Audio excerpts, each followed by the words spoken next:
argument may be, once a policy of state has been decided upon, it is our duty to bend all our efforts for the prosecution of such policy. This has been the traditional custom in our country. And Professor Masao Moriyama pointed out that is Japanese version of reality. Reality is not thought as being created by ourselves, but thought as already made or happening somewhere. So, realistic action for Japanese is always restricted by the past. Thus, reality is not a subjective construction for the future, but inevitability from the past. So, there is not such myth in the other industry because, how Toyota is innovative, Honda and Sony, Panasonic. So one of the reasons is, of course, the nuclear industry is monopolized, lack of competition. And actually, Japanese reality, two kind of reality. Reality in the capital is the total framework. So people cannot create a big reality, but Japanese people are very good at the very small reality. I mean the realistic innovation. So before World War II, there's entrepreneurship. And during the economic growth, we are loyal to the company. But after 1990, there's neoliberalism. And Japanese people are threatened to lose jobs. So we're forced to be loyal to the authority list. So how is Japanese reality change or not? And demonstrations in front of the Prime Minister office, that is quite rare. But still, very big problem.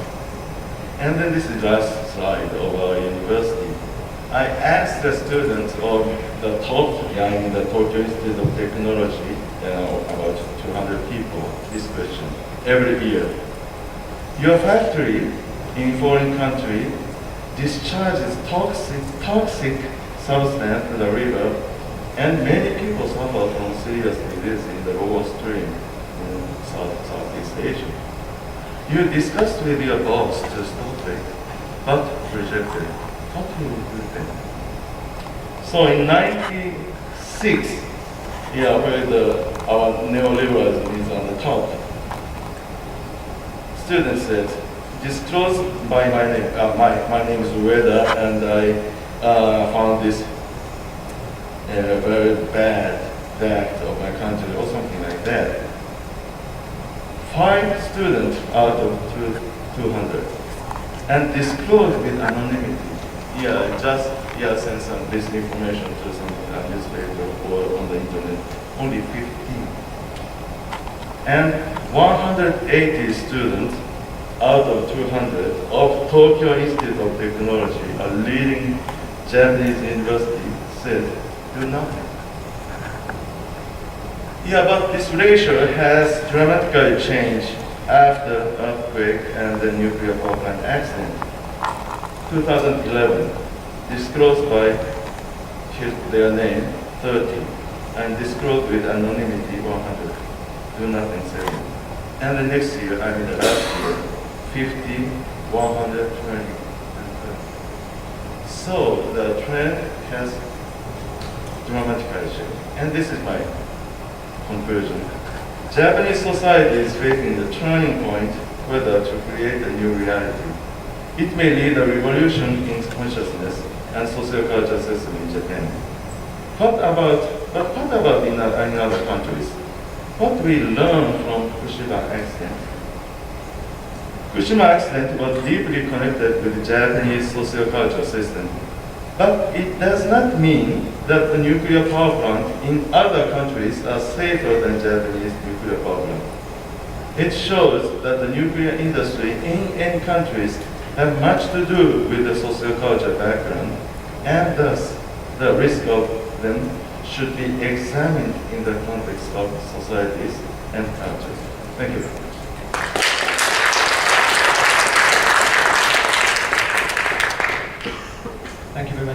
with that. So earlier today, we learned that we are at the age of unpredictability, and there are many changes we are facing, including population and connectivity. But now we also learned that there's also path dependency also in our cultural issues and cultural perspectives.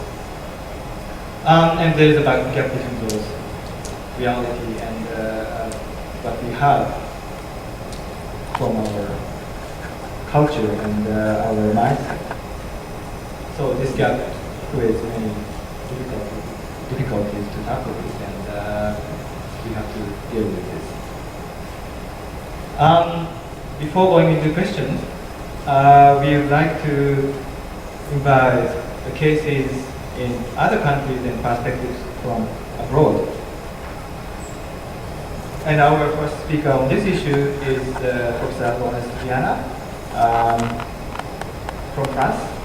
And she is the founder of the Institute for Sustainable Development and International Relations, Italy, in Sciences Po.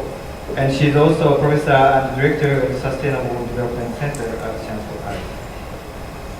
Among other titles, from 1997 to 2002, she served as senior advisor to Prime Minister Lionel Jospin on environmental issues and conducted a number of international negotiations on this subject. So, you have the floor. Thank you, Nishika. I don't think it's really reasonable to take the floor after such three incredible presentations. And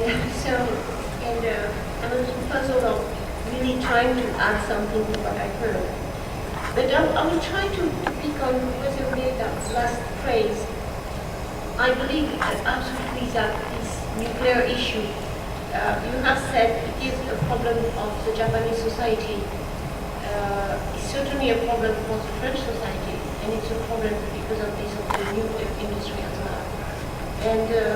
And again, I will try to sketch, as I told Norishika, I will sketch what is the system in France and what this system of regulation try to respond to. But I think your profound question where are much more important, not so much the systems or institutions that are in place, but the way the French society is now moving in the direction which, in a way, that's my own judgment at that stage, quite contradictory to the pursuit of the nuclear industry as it is. Nuclear electricity in France is a big thing. And it's 75% of our final electricity consumption, so even much more than it is or it was the case in Japan. 19 power plants, more or less the same age, between 22 and 35 years old.